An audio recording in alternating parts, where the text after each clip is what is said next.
Welcome to the Pondcast, the destination for insightful discussions and interviews on the appreciation, conservation, and husbandry of reptiles, with a focus on turtles and tortoises. Now, let's join our team of turtle nerds. Hello, welcome to episode 66 of the Pondcast. I'm Anthony. I'm here with Chris Leone, although his screen says Casey. Kevin Minto's here as well. Hey, Kev. Only to us. Only we can see. Only we can see that. Says Casey Leone. Okay, it's distracting to me in case you couldn't tell by me mentioning it already. 3 seconds into the show. Welcome back. We're happy to have you guys here. And we're very happy to be joined by our wonderful guest, Ken Sofer. Ken, how are you? Good. How are you?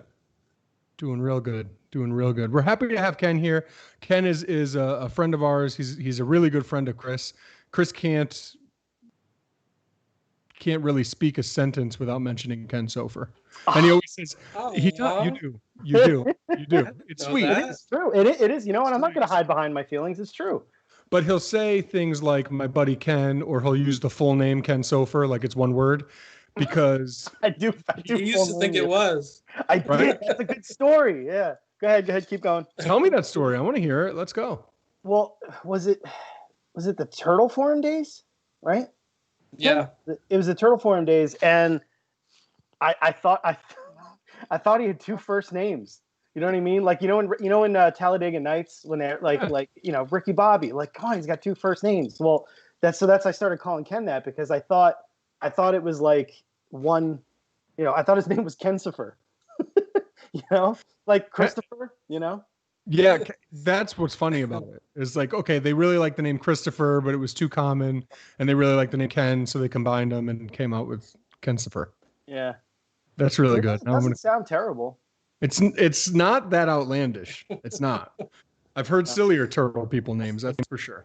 Yeah. But we're very happy to have you here, Mr. Ken Sofer, and to talk box turtles.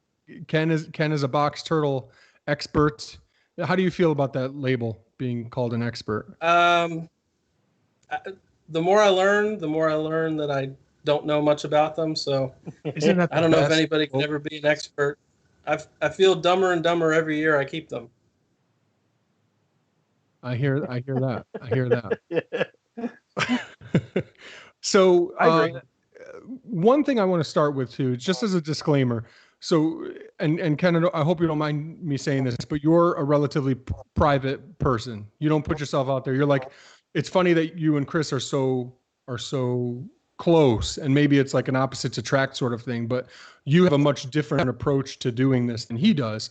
And you're kind of one of those diamond in the rough folks, or what I would like to kind of call like the most knowledgeable person you've never heard about, that sort of thing. Like, you know what I mean? You have a lot of cool stuff going on. You have a lot of cool experiences and knowledge, but most people don't know who you are. Now, people who have been around for a while come across you at some point, that sort of thing. But, as opposed to like someone who's like Chris, who has 35,000 followers on Facebook or something like that, which isn't a huge amount, but is a huge amount at the same time. I'm just saying, I don't want to build your head up too much. Yeah, believe me, I live vicariously through Chris. There was a time when I thought I would probably be doing this for a living, but I abandoned that a long time ago, and I do mostly keep to myself. I've got a family and a career outside of this that I focus on, and the turtle thing is truly a hobby for me. I like to keep it pretty low key, but I hound Chris all the time for news from, beyond my little world, and he's into everything. He literally, in a lot of ways, we're the opposite. So I like seeing the hobby through his eyes, and I hound him constantly. I think every conversation we have, I'm asking, so what's going on? And I don't know how much he appreciates that and how much he doesn't, but he's been really good about including me in things like this here. I wouldn't know about this if it wasn't for him. I wouldn't have met you guys if it hadn't been for his get-togethers, and the conservation project we've all helped with, and so I appreciate him plugging me into the hobby. Now let's not continue down that road of giving Chris credit. Let's change gears for a second. So you mentioned how you wanted to make turtles and breeding turtles your livelihood in the past, and then you said you changed gears. What's the reason for that? Well, it was originally veterinary. So I've been telling people I wanted to be a veterinarian since I was 6 years old. And I literally thought that up until probably sophomore year in college. I was pre-veterinarian, and I actually started working in a veterinary clinic and realized that it really wasn't for me. So after that, I pursued like nature museum/zoo work. I started taking that track, and I volunteered in the nature museum and participated in some of those things. I did apply for a job at one point, and I was just too green. I didn't get the job, and realized pretty early on that if I wanted to be able to support a family, because I got married pretty young, I was going to have to find a career pretty quickly. So at that point, I transitioned over to private industry, and the turtle thing has just been a hobby. So it just happened. It wasn't really intentional. It's a surprise to me that I don't do this full time. Veterinary, and then working in, zookeeping and even rescue and rehabilitation. I had been heavy into that. And, it gets hard when you've got obviously a family, which I know we all have. And then the career really takes a lot of wind out of your sails for those kind of things. Yeah, absolutely. Absolutely. So when you said that you were thinking about making your career, I thought you meant breeding and selling animals. What are your thoughts there personally? No, I never really sought that. It's never really been my personality. Obviously Chris does really well, and I'm going to continue to praise him because he's a good friend. But, it's just never anything that I thought I could really do full time.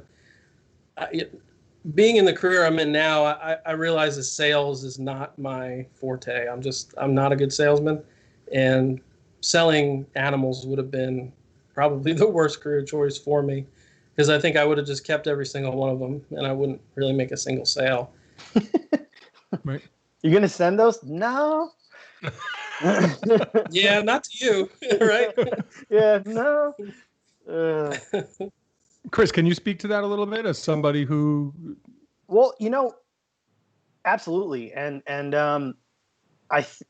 the whole sale aspect of it is the thing that can sometimes suck the fun out of it. And we've all talked about this before, because I've vented to all of you guys, and sometimes it's the people, the person that you're selling to, or the party that's interested or involved, that can suck the fun out of it for you. So you do have to have a really thick skin to get through that part. And I've complained over the years, I've vented about a lot of things and stuff like that, but I guess in the end I do have a thick skin, because I am managing to continue forward with this full speed. But this is where you guys and Ken really come into play, because Ken, I'll tell you, we speak almost daily, and it's an outlet for me. And even with you, Anthony, like sometimes I'm like, I gotta just rip into this situation right now, and having an outlet like that, having friends that understand you, someone that you could talk to, so where you're not always burdening your wife with everything, that helps put things into perspective too. And, in Ken's situation, where he really is like the purest form of a hobbyist, that's something that I truly miss. I miss when it was just a hobby. I am not ungrateful, nor would I change anything about how my life's turned out, because I'm very lucky and very happy. But, in some ways he may live vicariously through me, but it's kind of reversed too, because I remember, and long for some of those feelings and some of that, like that nostalgia coming back from when it was just a hobby, and like we'll nerd out on certain species, you know what I mean? And tell stories about them, or we've been on herping trips and stuff before. And it brings me back to that, it's probably the wrong way to say this, but kind of the innocence of it. Not that there's nothing not innocent about this, but you know what I mean? So going back to the whole, like, making a career out of it and the whole sale aspect of it, yeah, you really have to have a thick skin to do that. And it's something you have to discover early on that you could do that. But the way that I do things, I think is not as, it's not as similar to the way other people that breed and sell animals do it. You know, I've kind of set up this, I don't know, situation around me where I'm lucky enough to get people to come to me, so that I'm not flooding the classifieds. I'm not constantly up there like, you know, this is for sale, that is for sale, this is for sale. There's, you know, there's times when absolutely nothing is for sale, you know? So I don't know, I'm getting off track here, but you know, the whole point of it is I guess it does take a certain personality to be able to stomach it. Sure. I don't have it, by the way. I'm horrible. I know you are. I hate it so much. I hate selling animals with every fiber of my being. It just bothers me. And it only takes one situation to ruin it for you. You know, you know what I mean? And you know, early on, there were definitely things that had gone wrong where if I ever was going to take my out, it was then, you know, and, you know. So you guys are best buds. You got this little opposites attract thing going on, which I really love. Not physical, but yeah. Well, so, Yeah. so what was your last conversation about? Who called whom? This podcast. Well, it was about really, this. it was about it was about Cece, my older daughter, endlessly not letting me speak on the phone to him. Twice we tried talking today. Gotcha. So it was about how all kids do that when their parents are trying to have a conversation on the phone. So that's what we talked about last. I understand. I understand, and so does Kev. Yeah, we get it. I mean, my wife fell down the stairs other... when we were. I feel like I should tell people that. What? Should I? What? My wife fell down the stairs while we were about to go live. And then my daughter was climbing on me, and it's like, and Steve's like, and we're getting ready to go in 10, 9, and my wife's writhing in pain on the floor, that sort of thing. And still falling. she's still falling right now. Oh my gosh. Anyway, Ken, you were saying when I rudely interrupted you? Well, we give each other virtually daily updates on our animals. So especially box turtles, because box turtles feature prominently in both of our collections. So, you know, how many eggs did you get? What nesting activity are you observing? What time of day? What conditions? You know, multiple clutching. I mean, it's constant. It's a constant dialogue, and a lot of it's dominated by box turtles because we both love them so much. Yeah. So I think it's really cool. And we're talking about North American box turtles, right? We're not talking about like Cora, Asian box turtles. But I think it'd be cool just to talk about box turtles in general and then ask you about specific parts of their husbandry. And then we can talk about, I think some of the outliers will come up. So like, for instance, I'll show you where I'm going with this. Let's talk about incubation of box turtles, right? Mm-hmm. So how does it vary from, but like among all of the different species, subspecies within North American box turtles? Are you using the same substrate usually, you guys? Temperature, humidity, what's changing like across the entire group? I think we both pretty much use vermiculite, right? It's remarkably similar, even when you're talking about, you know, Western desert species versus Eastern humid forest. It's remarkably similar, even the time frames, humidity levels, substrate. I do use vermiculite. You know, just barely damp. I've found that being a little on the more dry side is helpful. I think the only real difference would be some of the Asian box turtle species, which I know we're not really talking about today. For the North Americans, I don't do anything differently. Even the temperature, from what we know, what we can find on temperature determinant sex or information, it's all relatively similar, if not identical. That's the sense that I get, but I have to admit that I haven't gone in and like read a care sheet for every single one of the species, but it seems pretty straightforward and uniform across the board. No outliers Yeah. at all, like Cohelans or Yucatans or anything like that? Do you guys know, are those outliers in terms of temperature or anything? I will say that it's, I mean, very subtle. You know, I mean, with Cohelans, depending on the temperature incubating at. So I have noticed if you incubate Cohelan box turtles at a lower temperature because you're aiming to get males per se, they do take a while. Like I think the 1 year, I got to look back on if I even did write it down, but I want to say that some of the eggs that I was incubating for male were going like 80 days. You know, whereas I don't know that and that's like low 80s. You know, some of the other terrapin species that I was incubating at low 80s were still hatching sooner than them. But that's really been the only observation I'm trying to think that I've seen. You know what I mean? But Ken, you can fill in the gaps there if there are any. I also just want to say too, Ken, first.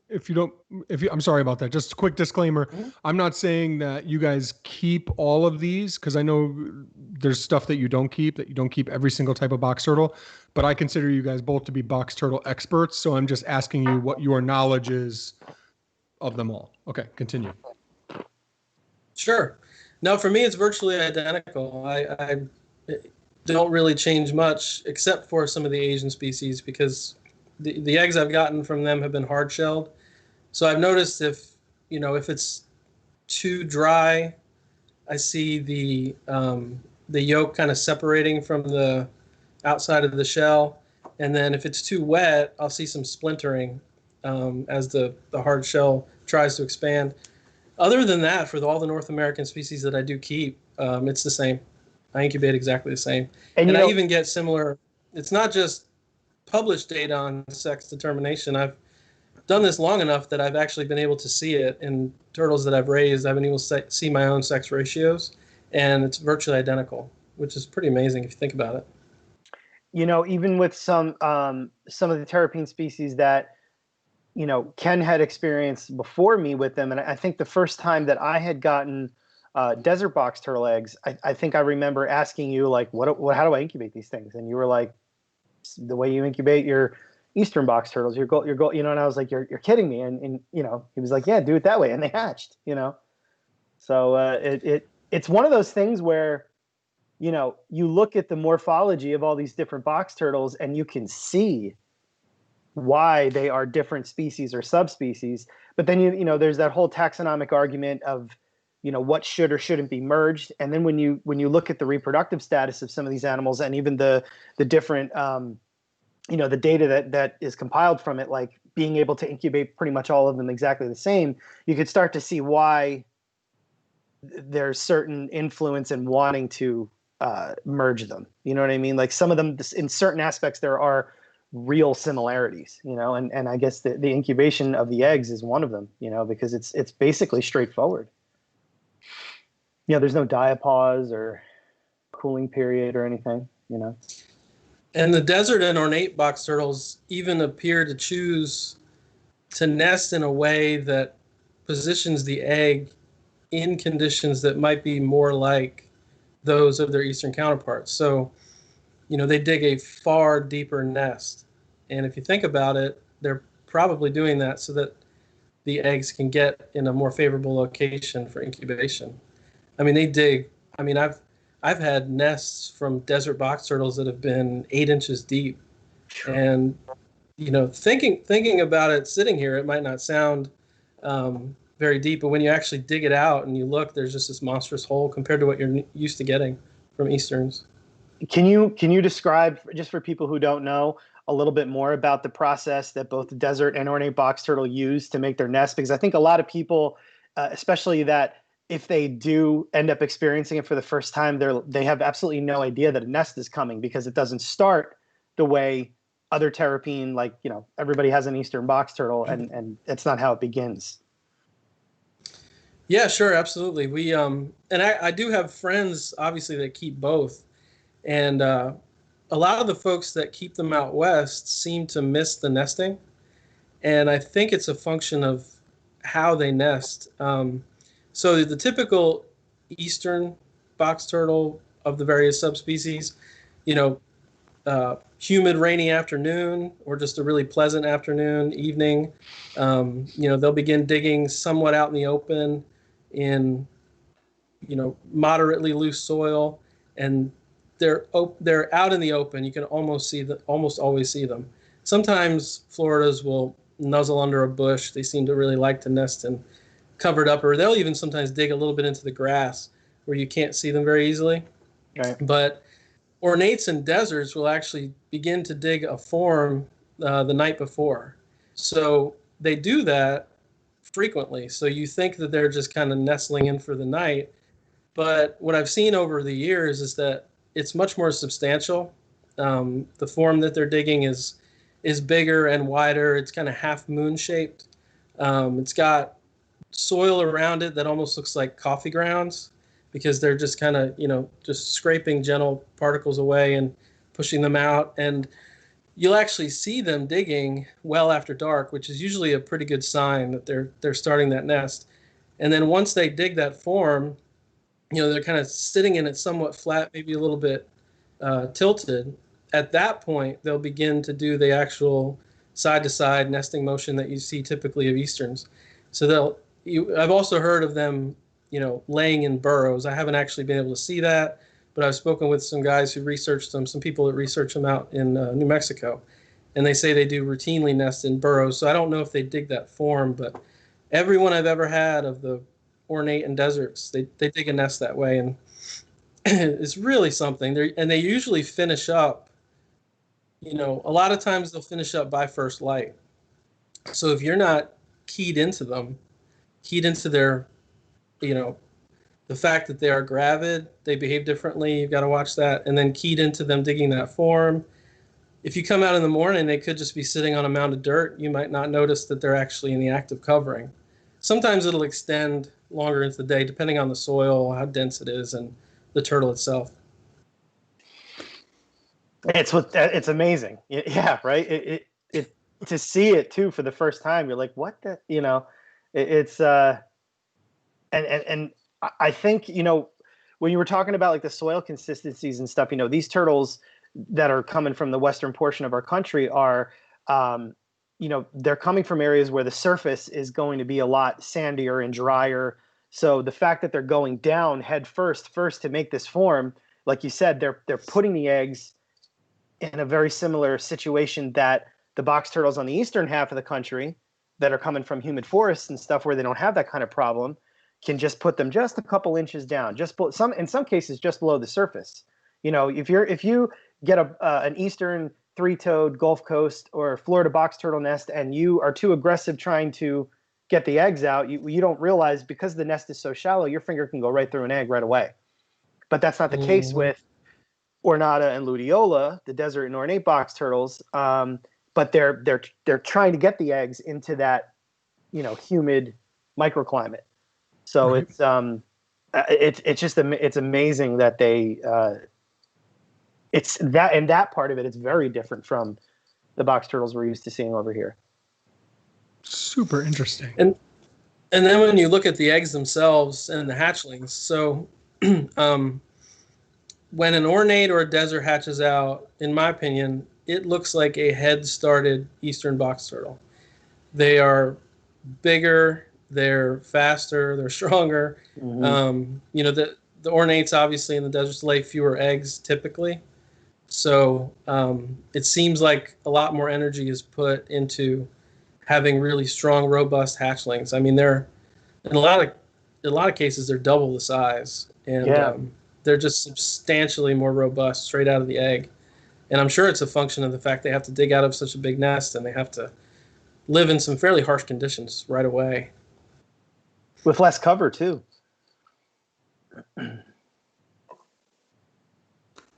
That's really cool. I our last show, our species or taxa, best taxa highlight type thing that we do, I talked about ornates because I thought I might be getting some. Yeah, and now I have. They're totally different than I ever realized. ornates in deserts. I mean, I've seen it, but I never really recognized how different it was. So you have like their heads are bigger. Their faces look totally different. They're absolutely like unique in so many different ways. And I had never realized it before, you know? And, when you look at, obviously the shell of the ornate confuses a lot of folks with the Florida box turtle because they have a very similar carapace morphology with the black ground color or brown ground color with the thick to thin yellow stripes.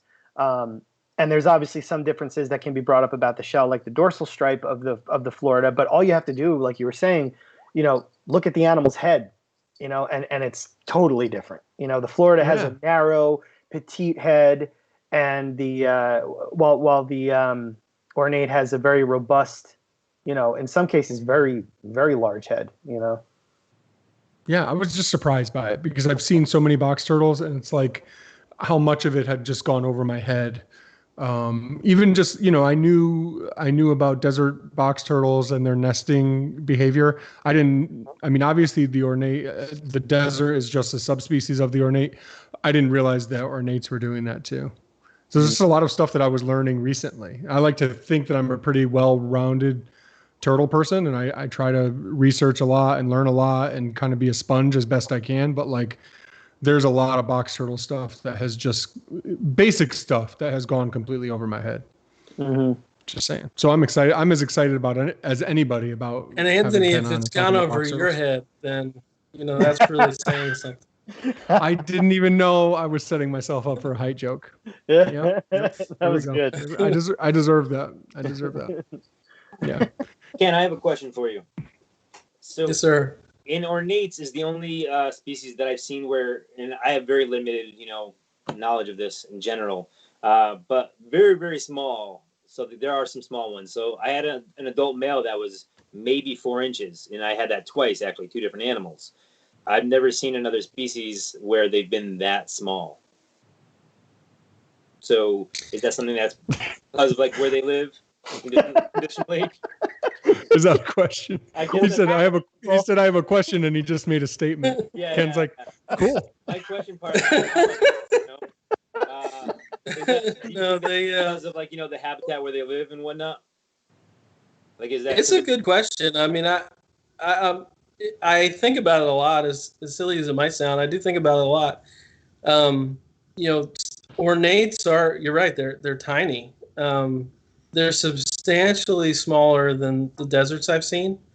I'm fortunate enough now to be able to go on business trips to areas where ornates occur, and they're there in good numbers. I've seen a good amount of them, and they are just tiny little turtles. I mean, they live in these huge open prairies, these sandhill prairies, and the conditions are just so harsh. I can't imagine a box turtle can live there.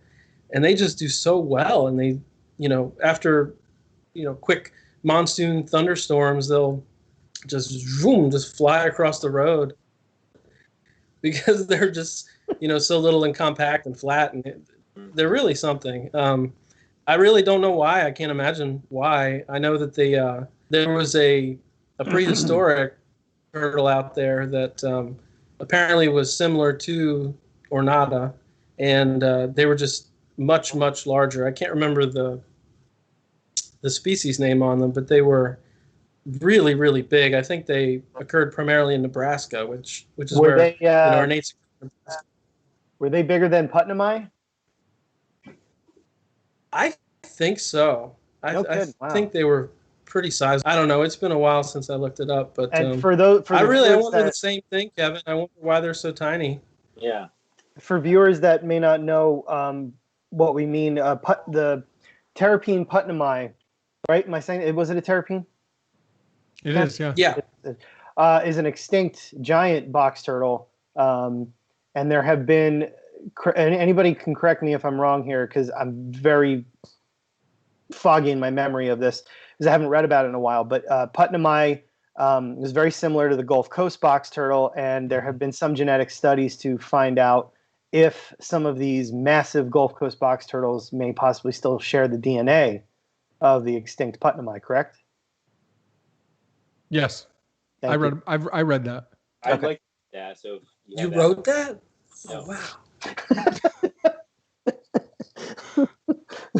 Kevin is willing to sign autographs as well. Anyone, if you're interested, all you have to do is just write them. Huh? Did I say I wrote it? That's what he thought you That's said. what I it didn't hear sounded you. Yeah, I Oh, didn't hear you. Oh. I'm not the best for a podcast, I guess, you know.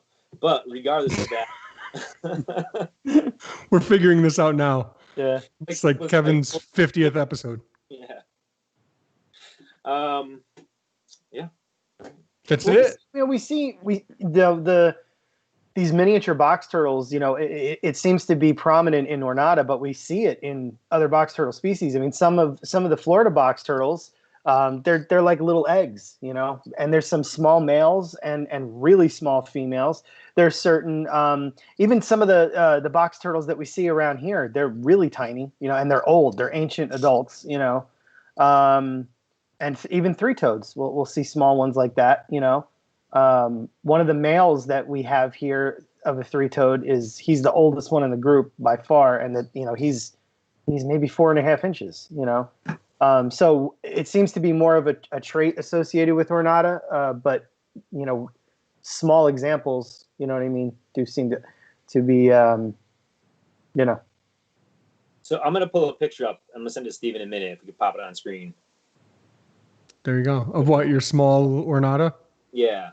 Yeah. I mean, I would just say that, and you guys can correct me if I'm wrong, but there's probably, with something like Ornata, where there's this huge range, there's got to be some geographical variance in terms of adult size. We're Sure. looking at like Bergman's rule or something, like where different areas animals in different areas attain a different adult size, but then also just individual variation as well. So if you have a really, really puny one, maybe it came from a group where on average there's more small ones, and that just happens to be a small one from that group. Fair? Yeah. Sure. One interesting thing, I actually sent Chris a photo. It was either yesterday or maybe Saturday, with some ornates that I was raising.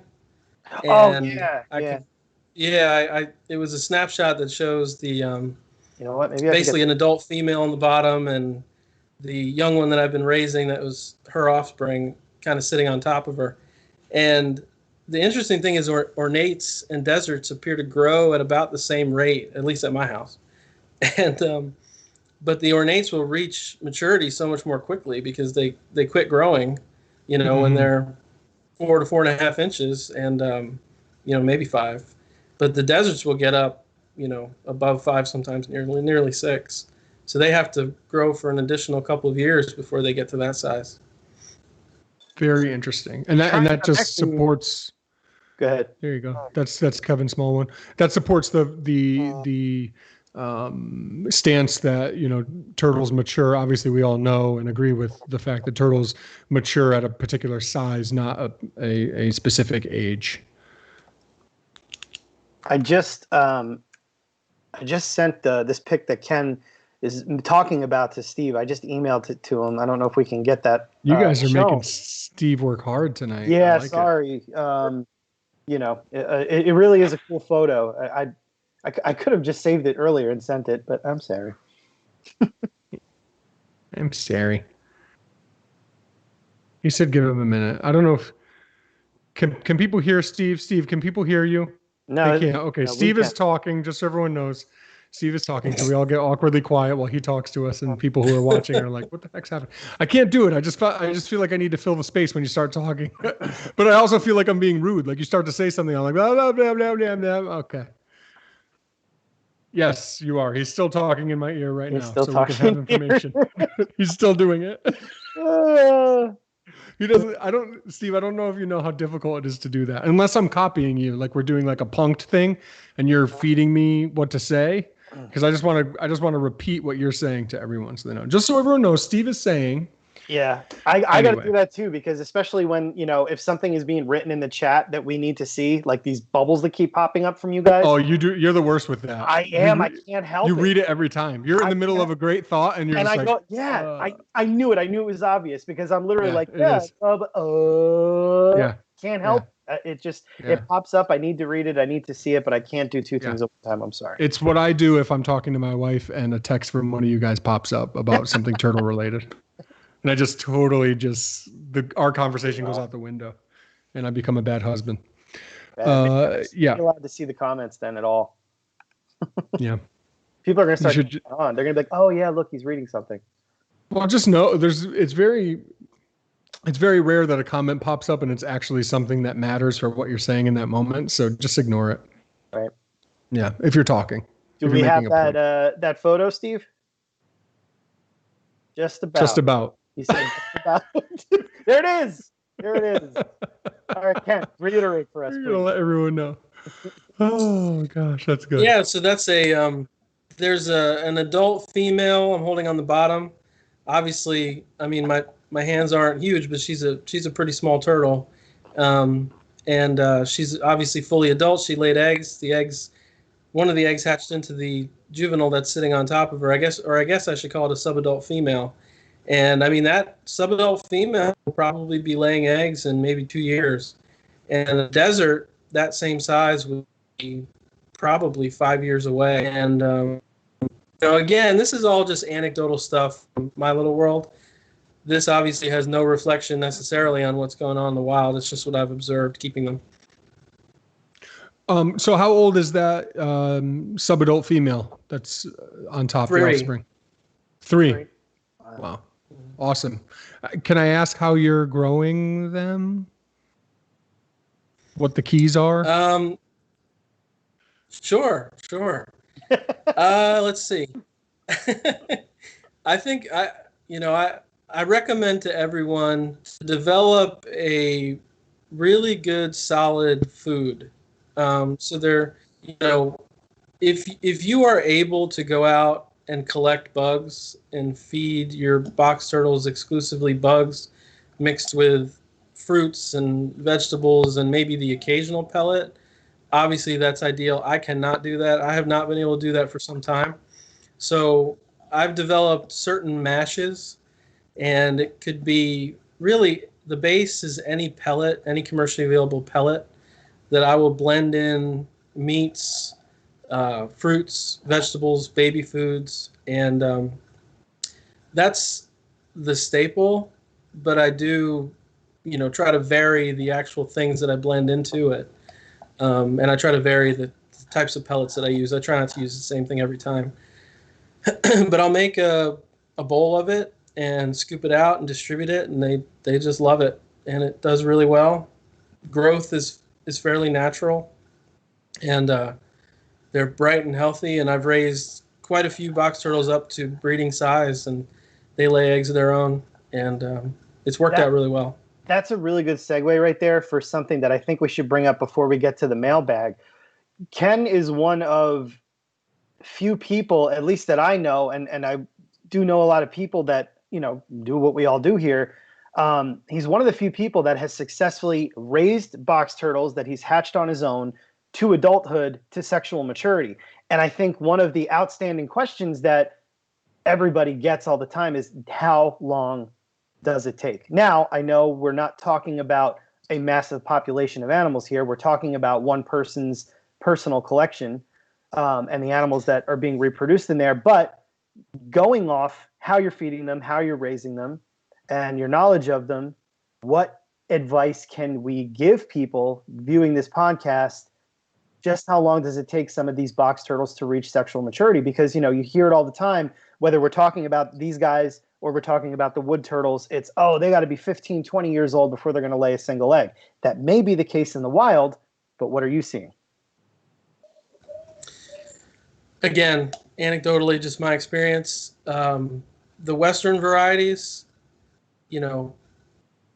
5 to 7 years, and the Eastern varieties typically 8 to 10 years. Okay. Except for Florida's. Florida's will grow very quickly. Again, it depends on how warm you keep them, how much you feed them. Some years my animals grow significantly more slowly, simply because it gets a lot colder in the area where they're kept. I do keep them awake the first 3 years. indoors. I continue to feed them through the winter, maybe giving them a slight cooling off period, kind of not by choice, just because it gets so cold in there. But Floridas seem to grow fairly quickly. You can raise them up shorter than that. But in general, the eastern subspecies, for me, it's been around 8 to 10 years before they start laying eggs. Cool. And that's a significant drop from what we're being told happens in the wild. So that's great. Good information. Take that home, people. Chew on it. Awesome. So let's go to the mailbag. Minto's mailbag. I always smile because that's the silliest video I think I've ever made. I love it. So I have some great questions for Ken and everybody, actually. First, are ornate desert box turtles considered semi-terrestrial or completely terrestrial? I'm sorry, Kevin. I'm having a hard time hearing you, but it sounded like you asked if desert box turtles are fully terrestrial or semi-terrestrial. You got it. Well, I've been fortunate enough to know 2 researchers for desert box turtles, primarily out in New Mexico. And, obviously they're not a tortoise, and they descend from semi-aquatic turtles. Some would call them still semi-aquatic. Water is limited, so they are a land turtle, but they actually live quite a bit in the like subterranean, I guess you could say. They love burrows. They seem to occur, I guess the word sympatrically, with some ground dwelling mammals. I can't remember the exact ones. Chris, you might remember when that guy Marty came out and talked to the group. He gave a lot of. I'm remembering. I'm trying to remember too. And Sandy Barnett, who also researches them out there, she was telling me. It's on like the tip of my tongue. I can't remember what mammal it is, but I know exactly. I wish I could. Yeah, some kind of a kangaroo rat, maybe a long-tailed kangaroo rat or something like that. Yeah, but they live a subterranean life. In fact, a friend of mine years and years ago said that they're basically above ground, less than 5% of their life. They kind of live in these burrows when conditions are right, which is a very short time in the day. And only on certain days they back in the burrow. Did we lose him from it? No, he's back. He's back. Yeah. Ken, what was the last part you said there? Basically, the deserts live in these burrows, and the conditions have to be perfect, and they will come above ground, run around, do their thing, and then they're right back in those burrows. It's amazing. So I have a pile-on question for that then. Being that you're saying less than 5% of their life, they're above ground, how important would you say UV is to that animal versus, some those species? Yeah, that's a really good question. Again, the 5% thing was just something that a friend of mine said. I'm sure it wasn't scientific. It was just from his observations out there. But it's a good question. There obviously are fewer cloudy days out there. Some of these turtles occur at higher elevations, so the UV levels could be higher. But that's kind of an unanswered question. Okay. All right. Well, I'm going to move on then. This is a question you kind of answered before, but I want to rephrase it to be more like an opinion based. Could certain populations of TC major be genetically pure TC Patnami? Why or why not? I mean, if you think about like what's going on right now with some things like that show Extinct or Alive, they're finding animals they thought were extinct for hundreds of years. Right. So it's not really out of the realm of possibility. Mm-hmm. So your opinion is why or why? I think, I'm sure Ken can shed better light on this, but, again, I weigh heavily on morphology, even being someone who's done some very limited genetic work on certain species. I just, morphology to me is huge, way bigger than it's given credit for. And there is something special, whatever, about Terrapine Carolina Major, especially the animals coming from the Panhandle. Mm-hmm. Ken, I think you agree. Yeah, I'm at this point in my life, I'm kind of an armchair biologist. I do get out, I do some herping, I do some observing. A lot of it's from talking to other people. Some folks that actually have done studies. So I wish I could remember the guy's name. He was a super, super nice guy. We were pen pals or email pals years ago. He actually participated in a genetic study where they went all along the Gulf Coast. And, he felt like the data showed that there was a distinct, what you could call Gulf Coast box turtle. And that what you were basically seeing is the difference in, the phenotypic differences would be basically what they're closest to geographically. So if you're in the Florida Panhandle, they have coloration that's similar to the Florida box turtle.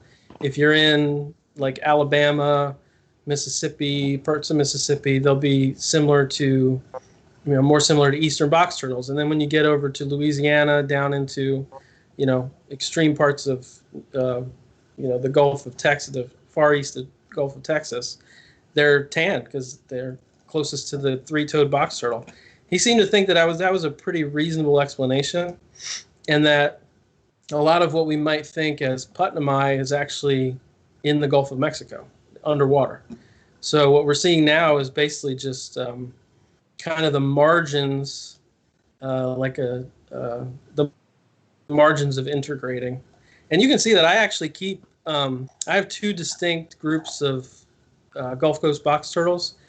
One, Chris and I have kind of coined like the Florida phase, and then the other, the tan phase. And it's basically just from observing that just through the years, if you're dealing with animals that ancestrally came from Florida or the Gulf Coast, the Eastern Gulf Coast, they're going to be black and yellow. If they come from the western parts of the range, they're going to be tan.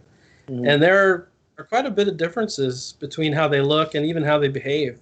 And I maintain them distinctly because I just love it. I love the difference. I love the tan phase. They're a little more rare, I think, in Gulf Coast groups.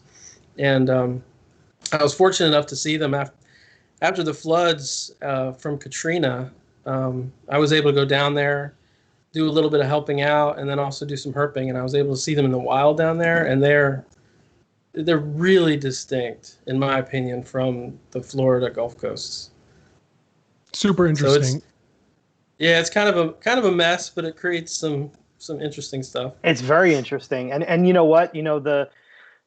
How the animals are influenced by what they're next to, or even in some case occurring with. It is a very good explanation. And it's true. There's photos are coming to mind, but I have a particular individual, Panhandle Gulf Coast female, who clearly has Bowery influence in her. Okay, she's two colors, black and yellow. She has, if you were to think of anything else, you would think of a Florida box turtle when looking at her, and she produced some beautiful hatchlings. But she bred with who you guys know as Blue, I think it was Blue, the big jet black male Gulf Coast with the white and blue head, and it was either him or an all black Gulf Coast that she bred with, and her babies came out looking stunning, and they right off the bat reminded me of pretty classic looking Florida box turtle hatchlings, and I gave the best looking hatchling to a friend of mine that keeps animals here to raise. And he recently brought this animal over, which is now a year old, and he already blew it up to, the animal's almost 4 inches, about like a year and a half now. And remember, Ken, I sent you the photo of it, and it was wow. I wish I thought to send it to Steve. This animal looks like a Florida box turtle. It's not, and it has the cusped upper beak. It has 4 claws on the rear limbs, feet, and other traits that are more assignable to the Gulf Coast box turtle, but the animal shows just unbelievable Florida influence. And I think it's interesting just to touch on when we're talking about how you get this kind of this gradual shift among populations as you move throughout the vast range of box turtles in this instance, because we need to compartmentalize everything, right? What is that? That's this species, or it's this subspecies, or this is just a locale or whatever, but we need to call everything what it is. And if you look at like the black knob sawbacks, you have the north and the southern, right? And one thing that I learned from Steve is that it's not actually abrupt how they change from one to the next. It's just a gradual thing that happens all along the river. So you don't really have two separate subspecies there. You have a whole gradual shift from one to the other. And so where does that actually happen, right? Clinal variation? I've never heard of that before. Clinal. Samsonite. I was way off. You were way off. Clinal? Man, look at the butt on that one. I didn't know about that. Okay, so I'm describing something that actually is a scientific term. Thanks, Steve. See, and that's where the little notes. There's our little secret weapon in the background. Finally, it worked. Yeah. So it's gradual, right? And there's no black and white way to compartmentalize these things. I think that's what we're talking about here, which is really cool and something important to understand. Yeah. My glasses are fogging. I'm excited. Get me talking about turtles, man. Do we have another question, Minto? I got 2 more questions. Oh, jeez. The first one, how does Ken space out his different species? Great question. I'll cover it a little bit when we get to what do you call it? Peaks and plateaus and all that. I have been in an almost constant state of construction for the last 4 years, building new enclosures, making sure that everybody's always been separate, but putting turtles in different parts of the yard, separating the eastern and the western species so that there's not even any risk of water flowing from one place to another, because we obviously get hurricanes and heavy rains where I am. It's not only that, but positioning them in the locations where they'll do the best. So I would say that the first priority in my mind is to get them where it's best suited for that type. So for the ornates, I'm looking for more open, bright morning sun where they can actually get out and they'll actually bask. All box turtles will bask, but the ornates in deserts will bask almost daily. They'll come out, they'll spread out, they'll dry out, and they need that bright morning sun. But there are other little aspects of the yard that cater to the different species. But as far as keeping them reproductively separate, that's been fairly easy. It's just a matter of putting up walls. Keeping them separate for the purposes of not spreading germs, that's a little bit more difficult. And it involves paths and barriers and monitoring the slope of the yard and grading it out. And then the hardest thing for me has been selecting parts of the yard that'll cater to the individual species. That's very important, not just with box turtles, with any species. And that's something that I think all of us, when we get care questions, the first thing for people to think about when they're setting up any species of turtle or tortoise in their yard is, think about what this animal needs. Think about its natural habitat, what it is going to require in terms of sun placement or sun abundance or lack thereof. You're not going to go put a radiated tortoise pen, in the shade, and you're not going to go set up a Cora galbinifrons pen in full sun. You would want to reverse that, and that's just one small little piece to the puzzle of getting your animals set up appropriately outdoors. I have a follow-up question for you there then. First off, where do you live? What state do you live in? Kevin was late to the meeting, so he doesn't know. For everybody that doesn't know, I have to put my children to bed before this. First Monday of each month, they get a 15-minute sent to bed early. You just have to. All you have to do is read the memo. I've moved around a little bit the past few years, but I'm in the Carolinas. Okay, I'm very sorry about that. Then. No, you're good, man. You just give him your address already. No, yeah, it was gonna kind of go with based on where you lived. I thought you were in the Northeast for some reason, just because we met up in New Jersey. What like species can you keep? Do you keep outdoors year round, or things that you have to bring inside? Most of what I keep has to be temperate, or has to be able to tolerate temperate climate, because my indoor space is limited. Like I mentioned, I have a family. My wife tolerates the hobby, but she's not super enthusiastic about it to the point where she wants a lot of turtles in the house. She's been very understanding in the past, but I try to do my best and keep everything outside. I am really fortunate where I've got some barns on the property that I can put tropical species in, and I am branching out now. In fact, I hope it's okay for me to say that I got some cyclames from the group, and that's something I've branched out to, and they obviously prefer nice humid climates, so they're going to go in the barn. It's a lot of work to get the building up to speed as far as installation and wiring and everything. So it's a work in progress. Cool. Kevin, do you have one more question, or were all these follow-up questions one of the... I have one more question. That's what I thought. Okay, I'm trying to keep track, but there's so many questions. Like, there's 4 questions, but that actually means there's 28 questions. Yeah. I have follow-up questions. Sorry. I actually get people get annoyed with me at work because I ask so many questions. It's what I love about you. It's what I love and fear about you. Continue. Okay. Here we go. This is a question for everybody. Could Mexican species of terrapin be as cold tolerant as North American subspecies? For example, they said, Chris, you had a cohelan that was once brumated outdoors in Chicago. I don't know. Yes. Did that. And could it become more cold tolerant over future generations of captive bred animals? I'll answer that first, just because of the cohelan thing. Yeah, there is an individual in my breeding group that spent 11 years outdoors in the Great Lakes region. She brumated on her own. She was fine. I am not surprised at all by that with them. We'll mention a couple things later, but in the case of terrapin cohila, I find them to be just ridiculously hardy and adaptable. I don't hibernate the group outside or brumate the group outside. I do bring them in once it gets to a certain point. I start bringing them in when the nights are like starting to touch the low 40s, high 30s.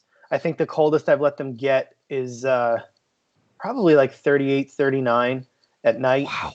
Yeah, and it's amazing. It's amazing that they don't care. Now, it's hard to fully understand the history of the cohelans in the United States, even when dealing with the records that U.S. Fish and Wildlife has for them, and when they originally started showing up here through zoos and stuff. So I don't even know if any of mine are original wild caughts, or if they are just incredibly grown, to look like that. But some people that I know personally that have researched cohelans in the wild do say that despite the fact that these animals are flawlessly grown, they have very strong arced and smooth shells, that there is just a distinct look to cohelans in the wild compared to them in captivity. Even at the box turtle conservation workshop that Ken and I did last year, one of the Mexican researchers was telling me that she said it's amazing how different the captive animals look compared to the wild ones. So maybe what I'm getting at is maybe mine are captive bred several generations, and that's why they are able to handle cold like that. I don't know. She did say, Chris, too. She mentioned that it gets downright cold there, and they experience a fairly chilly winter. She did. It's funny, I didn't even recall that, but then that makes even more sense. Interestingly, though, with some of the other Mexican species, particularly Yucatana, I let them get cool. They don't seem to come down with any respiratory illness or anything. Again, I don't prolong it, but they really shut down. They just kind of, okay, I'm cold, I'm not moving, I'm not doing anything, and I'm not even going to go bother to hide. I'm going to sit right here. Whereas the cohelans they might even eat. They're still so, just looking at you, totally different animal. In my experience. I didn't want to end it So too Kevin, abruptly. that's That the was- mailbag? That was it. That was a mailbag. It was pretty full. All today. right. That was a full mailbag. Thank you so much, everyone, for sharing your questions with us. Please feel free to do that in the future. Continue to fill up Kevin's mailbag for us so that we can And Ken, have a good, So that he can follow them up. Has gotten. yeah, so that he can piggyback and pile on. He can add those pile-on questions. I've never heard the term pile-on question. I just made it up. I'm piling it on. Coin it, man. Make that a hashtag. Make those Um, pile-ons. yeah, I think they're good questions though, right? I'm not like. No, they're great. They're great. Alright. Oh, they're great. They're great. I'll talk to you afterwards about it, but they're great.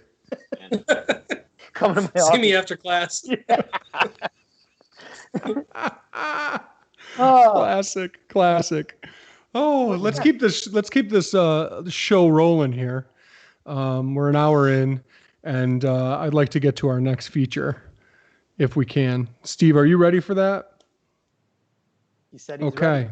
What feature's next, Steve? Peak and pit, right? Right. Let's do it. Peak and pit. Everyone's got your answers for peak and pit. Yeah. Awesome. Now, how are we doing this? Are we doing whoever starts is going to talk about their peak and pit, or are we going to do everybody's peaks and then everybody's pits? How many times can you say Why pit? does this happen every time? Why do I we don't never know. know? It's like that. I only happened that one time, and now I'm scared. It doesn't matter. Yeah. It doesn't matter. Doesn't matter. I think it flows better if we. The weird thing about this is, and if you watch the show and tune in every month or every 2 weeks, whenever we do these things, then you see that we usually get to the features right at the end, and we're struggling to get everything in. And we got to them a little earlier this time. I'm pretty happy about that.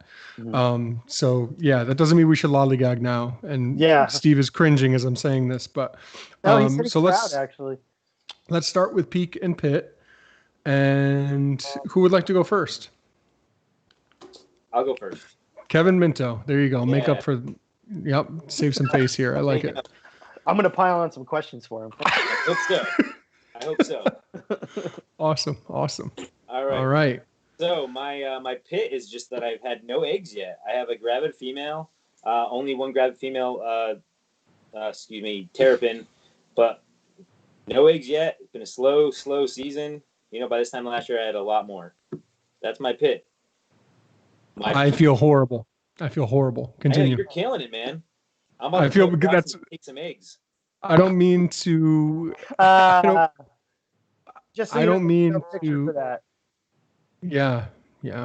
I don't mean to rub it in, but my peak is egg related. That was my peak. I know like I said, I'm gonna come to your house when you're sleeping and just take a bunch and be like, these are my eggs. It's really good with the Asian See- species to take the see- ones that don't have bands. Yeah. Yeah. See, Ken, that's why you don't tell. That's why you don't tell Kevin where you live. That's right. Exactly. All right, guys. Exactly. I'm not a thief. Let's put that out there. It's cool. What's your peak? My peak is, and there's a photo when it pops up in a second. I'll talk about it. Oh, There it is. These There are we my go. daughters, Veda and Penny, and they love turtles and tortoises. I'll take one out, Nice. no matter what it is. They'll run up. Hi, turtle. Veda thinks that every single turtle eats grass, so she rips the grass up and throws it on them. Not even in their face, just like on their shell. So they're learning. But I'm just very happy that they share my interest, my passion. It's not like I can still do this and spend time with my family. Oh yeah, that's great. That's great. They're Isn't it super amazing? cute, man. Congratulations. Thank you. You just force it on them, and eventually Yeah, they like it. when I met you, my oldest was like a baby. So Yeah, I remember. There you go. I got into a screaming match with my 3-year-old today about a spotted turtle. Ken knows, he was on the phone with me. Yeah, literally. Family time. Yeah. Awesome. Who's going next? I can go next. Okay. I don't want to follow up Leone again. Why? 'Cause Why? you're- Especially in the best taxa thing. That's for sure. So we can keep the same rotation. Yeah. You ready? You tell me, Steve. Just put a picture up. Well, okay, there we go. Greg Brashear from Greg's Turtle Haven made a meme of this. It was so funny. Like Did he looking really? for oh my he kept putting up with different titles. It was so funny. Like I wish I saw that.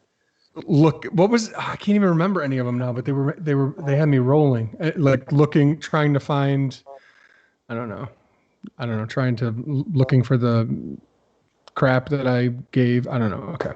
Anyway, so this one, this is my pit, which is this keeled box turtle, Cora mahudii. Is Steve I tell me how is I pronounced? I mahudii. Okay. So the Cora South Park.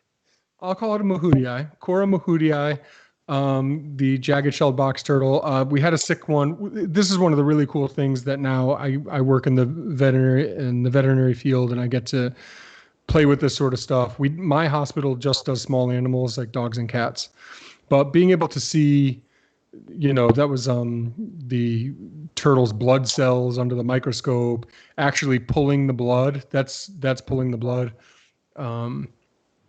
And it was just a really cool experience. And I have a doctor who I work with who is not the most experienced doctor there is, but she's wonderful and she's learning like every day, and she just enjoys the ability to learn this stuff. So we learn together, and we worked with a specialist on this. And one of the things that I'm really struggling with, and this is why it's such a pit, in addition to just being frustrating because it's a sick turtle, a sick, important turtle that I want to make better. The blood looked like, I thought I had a picture of the blood vial too, but maybe not. Maybe I messed up in uploading it, but there it is. The blood is like fruit punch. It was crazy. So I'm like, is this even blood? Is this like a mass that we just tapped into? We were trying to get the blood, and it's like blood and fluid mixed together. It's crazy. So on paper, she came up as being anemic and, low protein, low everything except high white blood cells. I mean, she's sick, but low everything and super anemic. And then, you can't help but wonder, okay, whatever the baseline is that they're comparing this blood to, is how far off is that blood normally than what a normal keeled box turtle blood is, because they don't have that. Does that make sense? So like the only way to really know is to take your healthy animals in and compare the blood. Right. Because, are you comparing this to an iguana? Or are you comparing this to another turtle? Because even if it's a sulcata or a red ear, like there's got to be differences in there. So just me kind of questioning it after the fact, but it's been frustrating, but also at the same time really cool to learn. So okay. And then my peak is just the peak photo that I shared is it's actually a video, but that's okay. If you can get it to play, great. If not, great. That was just a black screen from what I saw, but that's okay. So that was a video that I actually shared on my Facebook today. So if you're Facebook friends with me, you saw it already, it was a spider tortoise kind of wiggling her butt and digging a test nest, which was the first time for me. Yeah, really cool. Like Great. I've had them for 9 years and never saw anything. So to see them digging a little bit was like the thrill of a lifetime. And just in general, there's been a lot of activity this year, which is fun because as you guys know, everyone on here, I think, except Kevin, has moved with a relatively large collection of animals, which is a real challenge. We've talked about it at nauseum on the Pondcast in the past. And to have things kind of start in fishious, upside down, that's okay. To have things start to come together is really exciting. It's a horrible video, but it just shows a little wiggle at the beginning. That had me excited. So that's great. Cool stuff going on. Yeah, I'm excited about it. It's a wonderful time to be alive. I mean, it's not, but there's stuff to be optimistic about. It's not. It's not, but yeah, you know what I'm saying. You feel me? Awesome. Chris, you should go next, and then we could leave our guests for last. Yeah, sure. Okay. So whenever the photo comes up. Just start talking. I'm Hey actually now. no. My it's- photo I'm came going to up. talk about Anthony's peak. Thank you.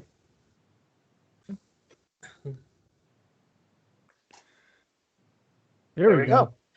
This is actually, although this looks like a positive photo, this is my pit, and that is 2 terrapene cohila hatching, cohilan box turtles. And the reason this is a pit is because for a while, every year, I was hatching this highly endangered species almost effortlessly.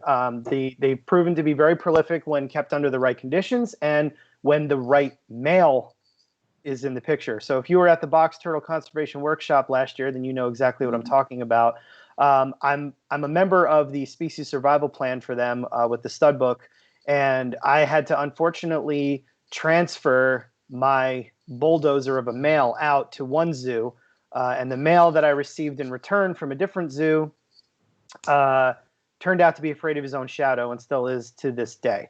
So my production just went from nearly 100% fertility and hatching rate to just year after year dropping until finally last year we had absolutely nothing, which was sad because the females were still laying eggs and they were completely infertile and there was just never any breeding activity. So still up to this moment right now, there is no fertile eggs to date, but there is another male in the picture now who has actually been breeding, and my fingers are crossed because at least one female is gravid, and I'm hoping that she comes up any night soon. She could be doing it right now, and I could be missing it thanks to you guys, but I love you. You're welcome. And let's keep our fingers crossed that this time things will pan out because as of right now, it's my pit. So. And your peak. Time for my peak.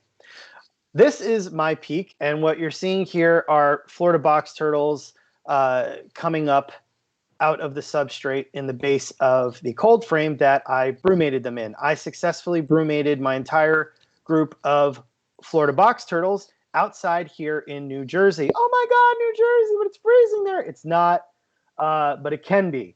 And I'm in the southern portion where it's a lot milder. And I finally took the chance with these guys because even when I used to live up north where it was much colder, I was always able to hibernate my Gulf Coast outside with no problem.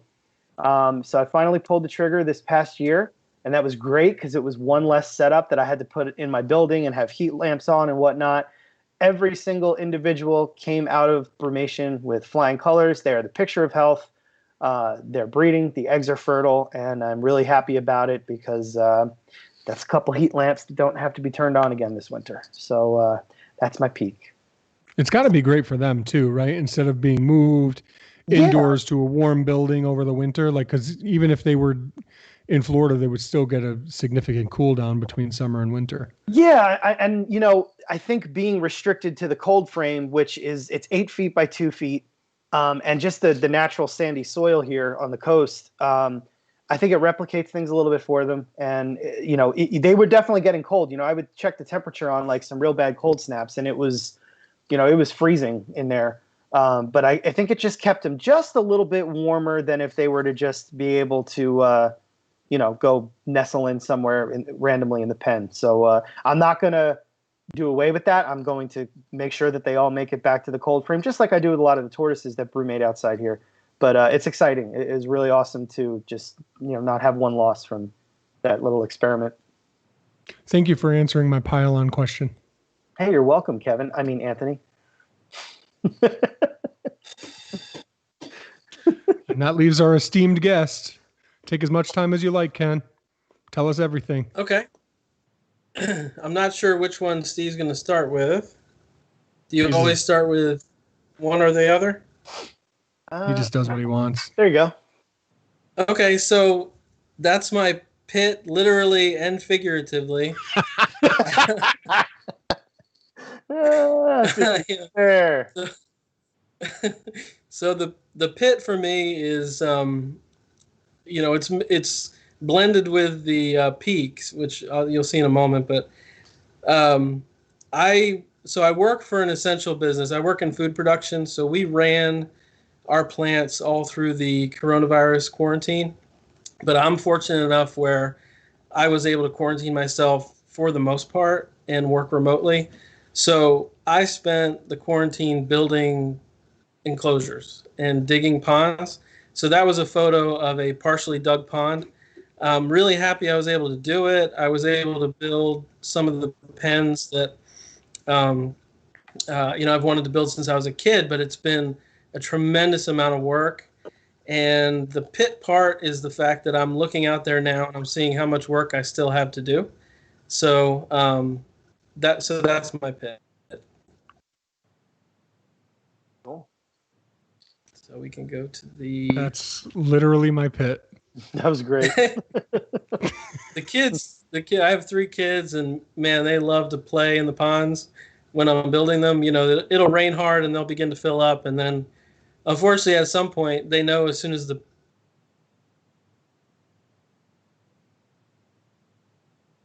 can't play in it anymore because there's turtles and frogs and all number of creatures in there, but they enjoy it in the time being. So all right, so my peak, being able to build these enclosures, I have noticed a substantial improvement in the behavior of some of my box turtle subspecies.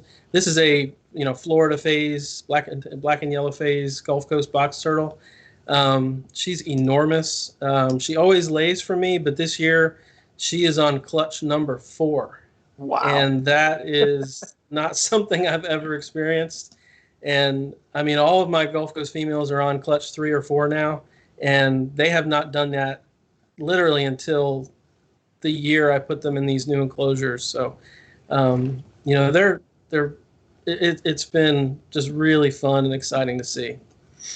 That's great. Naturalistic. Now, are you adding anything? Pylon question. Hi, sorry. When you make a new enclosure, are you throwing a bunch of different substrate down, or are you just using what natural soil you have? No, I've been mixing it up. So I'm actually, where I am right now, I'm on white clay. But if I get about 4.5 feet down, I hit sand and water. So in excavating the ponds, I've taken, and I did it all by hand, which Chris always appreciates. But I take the sand that I dig. I take the sand and I make nesting mounds out of the sand, which the box turtles are using somewhat, not as much as I would have expected. But I do try to mix it up. I bring in gravel. I actually have areas where I've cut down a number of trees, and there's sawdust on the ground. They love that. They really seem interested in the sawdust area, so I'm going to keep that going somehow. But yeah, I do vary it up, Anthony, quite a bit, as much as I can. Really interesting. Cool. I think one of the, again, here's a pylon too.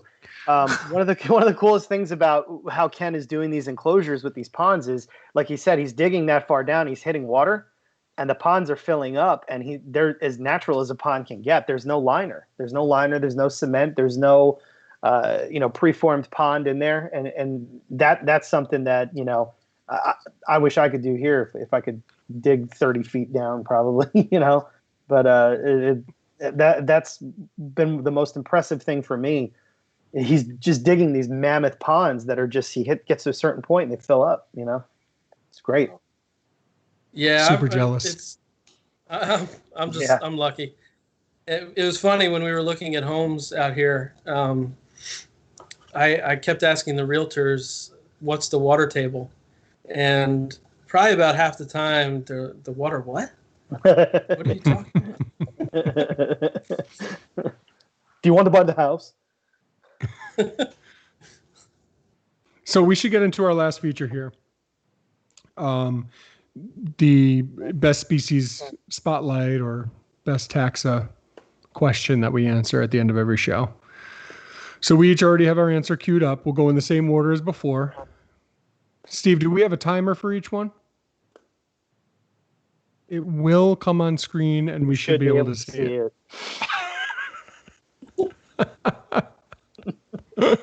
Oh, the great Steve Enders has spoken. So Kevin is first. and basically the question that we're going to answer this, I always forget to tell people what the question is. So the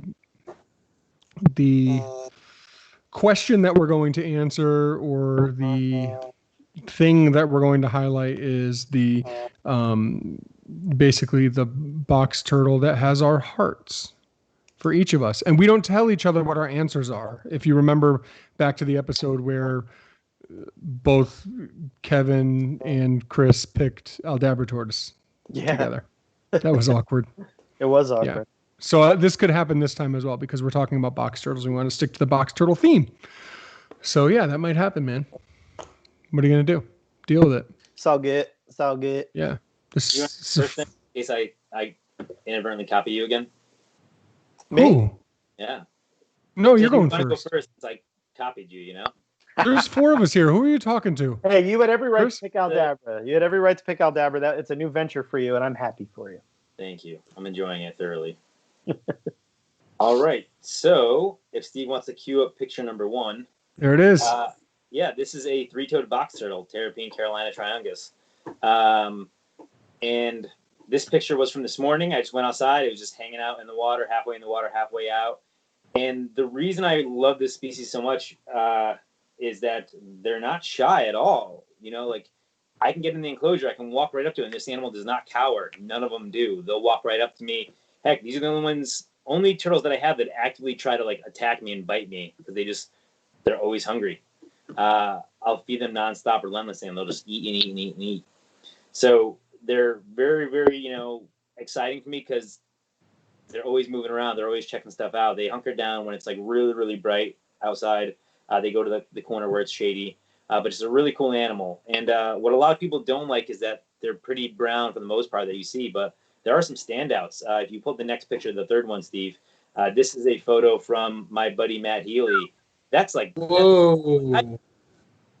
That's amazing. Yeah. Yeah, it popped off, but you saw it for that. Yeah. Let's get that picture back up. That is that. Wow, he's that beautiful. Is, That's a sexy turtle. Yeah. Amazing. That's great. I don't throw that around very often, the word sexy. Dude, You got to really bring it. It's Freddy Krueger, the turtle. Yeah. Yeah. But just a really, really cool subspecies, and I'm happy to work with them. I know Anthony's working with them now too. I believe Chris, you are. Ken, I don't know if you do, but really, really cool. I do. Yeah. Look at that. All 4 of us, huh? I'm next. 3-toed pals. Next. Yep, I'm next. 3 toes. Everyone put 3 toes up to the screen.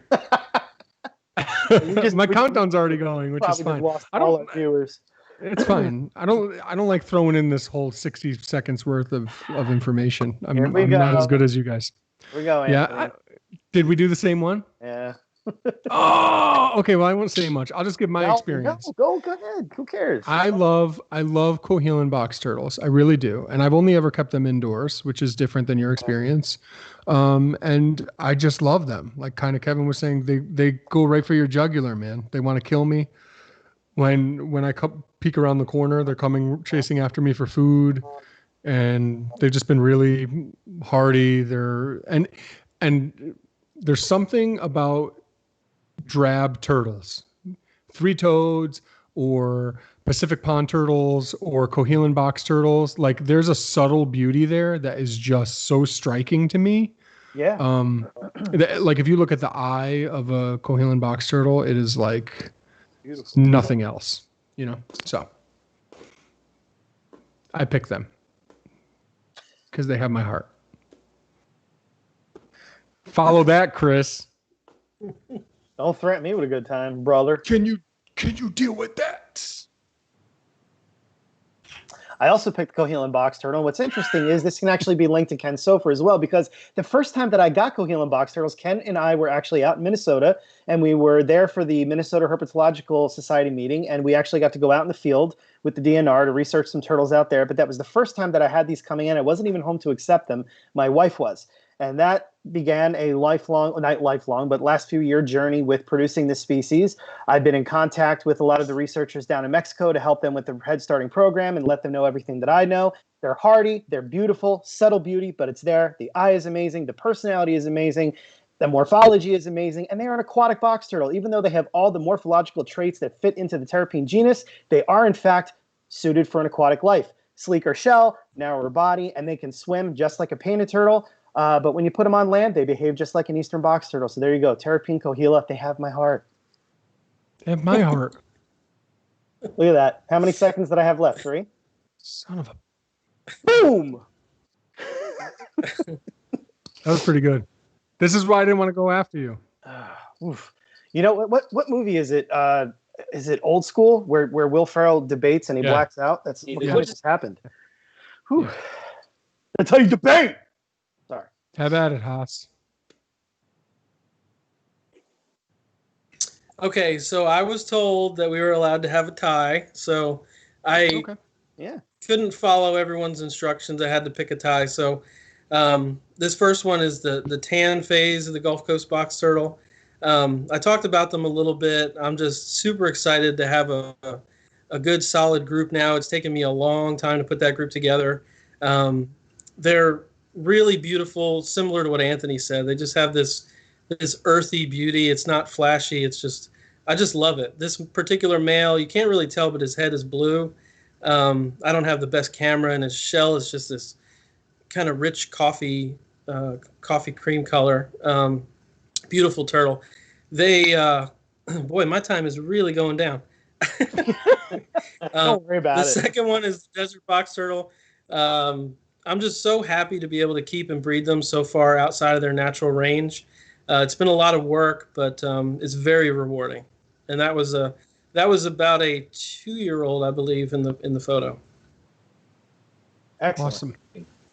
Awesome. So, Ken, how long have you been doing this? Normally, this is the question we start with. Tell them how you got into this. That's right. How long have you been doing this crazy turtle nonsense? Well, I actually was hatching eastern box turtles when I was 6 years old, and so that I'm 26 now, so it's no, just kidding. It's been 34 years.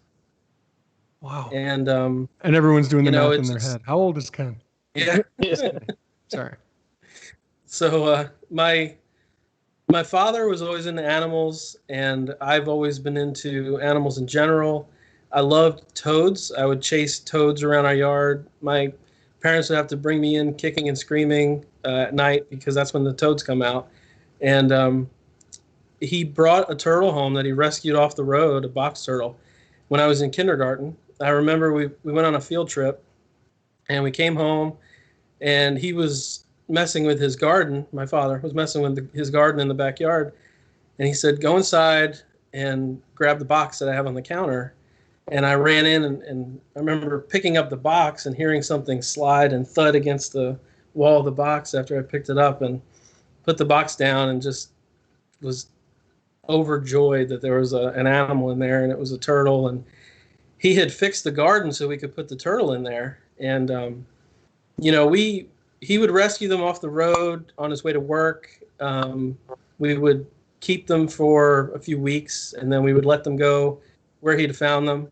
Obviously, that's, we've all learned some lessons since then, and that's not something that you want to do. But that's really what cultivated it for me. And I remember going to parks, and it's really about my relationship with my dad. I mean, I remember going to parks, and he would take off his shoes and his socks, roll up his pants, and he'd go in, I grew up in New Jersey. He'd go in the Cedar Creeks and catch baby painted turtles for me. And we would just look at them, admire them, and let them go. And, baby red belly turtles and, baby stink pots. And it was, my childhood was just all about turtles. And everybody thought I'd grow out of it. They all told me I would. And, I never really thought that much about it, but you're only did not grow out. So. In fact, I think I grew into it. What's that? I said you're only 26. You still might. Yeah, I've got time.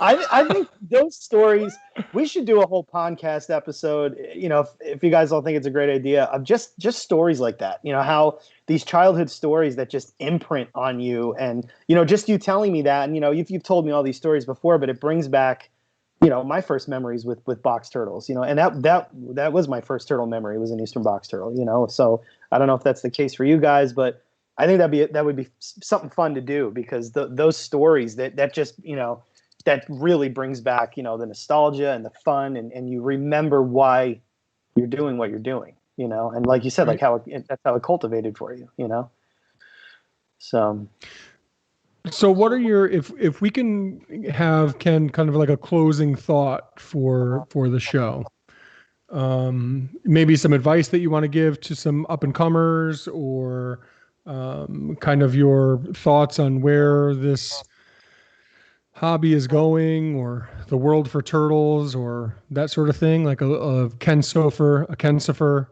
PSA for everyone. Ken Sofer. Is that, I'm sorry to put you on the spot with that, but I did it. Yeah, so. wow, that's a lot of pressure. Take it in whatever direction you want. Yeah, I mean, it's I guess the only things I could think to convey, things that I've learned, for folks starting out would be, align yourself with good people. Align yourself with, trustworthy people. Be very careful, when you are looking to get animals. Be very careful how you get them, who you get them from, and watch your laws. Be really, really diligent about that stuff. And obviously, even though we keep stuff, I know all of us here want to keep wild turtles wild, and that is our primary concern. I wish constantly that I could do more to protect wild turtles. I wish I could keep them off the roads. I wish I could keep the raccoons away from them. Unfortunately, there's not a whole lot I can do about it, but try to plug yourself in to help where you can. If that's captive propagation, I think that suits a lot of us pretty well, because we're home. It can be a hobby. They're fairly low maintenance as pets, especially when you can keep them outside. But, stuff like Chris and Casey, I mean, they're rescuing turtles right down their street. And, their whole family is involved. Right. And Chris around telling her where the terrapin nests are. So get yourself plugged in with good people, trustworthy people, and help out where you can. I hope that's all right. I thought that was great. That was really great. Kevin, explain what you're trying to do, please. I just found that old PSA, like the more you know, pops up, and I was going to have that appear on screen the moment Ken finished. But it didn't pan out. You can't do the Inception with YouTube, it seems, The Inception. Cool. 2009 movie reference. Ken's got a good point, though, and associating yourself with the right people, the right groups, doing the right thing is a big deal. And, I'm thankful that I have all you guys. And, I think that goes a long way for anybody, God. Well said, man. Well said, man. Are you crying because you smacked your mic 2 seconds ago? Did you see that? Right in the middle of Ken talking, he's dropping knowledge. Yeah, he's saying something really nice and passionate, and you go and whack your microphone, and then I started laughing like a little girl. Me too, and then I laughed at you, and then you can't stop laughing because you shouldn't be laughing, like that high school thing where like I'm about to get detention right now because I happen to be in study hall with Chris. See me after class. Yes. I can't because I'm going to be busy seeing Kevin after class, or he's going to be seeing me. That's right. That's right. Just saying. Well, hey, thank you so much. Thank you so much for watching the podcast tonight. Ken, you're the best. Thank you so much for coming on and schooling us and sharing all this with us and teaching our viewers a thing or two about box tortoises. And thank you. Anybody else want to say anything? Yeah, I appreciate it. I'm honored, frankly. I'm honored. I'm a low man on the totem pole. I'm just the guy who keeps some turtles. So I appreciate you guys invite me on and let me talk, and it's been fun. I appreciate it. Great. Thank you, man. Hey, years ago, you were one of the nicest guys I've ever met. I'm really happy to know you. Thanks for getting on and talking with us. He's not sending you any turtle. Thanks, Stop Kevin. sucking up.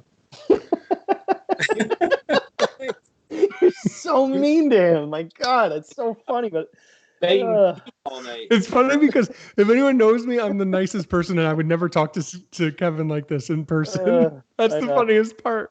I It's know. just because of the microphone. I feel, Glad yeah, that's I feel. for you. Ways to, like, hurt my feelings every episode. It's like, what can I do to just knock Kevin down a little bit, you know? One day Kevin's my gonna come gosh. on here and he's just gonna rule all. That's what I want. Yeah. I want that. I get like every 6 episodes I'm on, you know? You had, what was it? Was it the last episode or something? You had a really good one, and we were like, "Whoa!" I forgot Yeah, what it it was. feels good. Yeah, And then, but that's what I want. I want the viewers to be like, "Yeah, screw you, Anthony. Kevin finally got back at you." That's what I want. Yeah. Steve says if Kevin has a psych, I missed that. Well, Yeah, if I have a psychopathic break on camera, it's Anthony's fault, you know? Oh, yeah. Kevin starts bawling in the corner and forgets to turn off his Video out there. I actually don't really camera. think of it. Anthony is a very nice guy, you know, in person and on the phone and everywhere else except for on the podcast. That's right. That's the- He is the bully that's on the the point. podcast. But That's hey, if the you goal. guys you guys can watch this show again on the different platforms that we have it on. If Anthony, you want to let people know what that is. If you want to reiterate this to yourselves and go over some things that you might want to know about box turtle keeping or natural history or what have you. So yeah. Thank you. Yeah, so it's on YouTube. It'll be archived there. Obviously, many people are watching on Facebook as well, but you can get it on iTunes, and the podcast is available on iHeartRadio and on the website as well, both in video and audio format. So be sure to tune into those back episodes. Everything's there, all 66 episodes. Yeah. So yeah, thanks for that And reminder. we're now, We don't put that- This was the first night that we put it live on the Garden State Tortoise Facebook page too.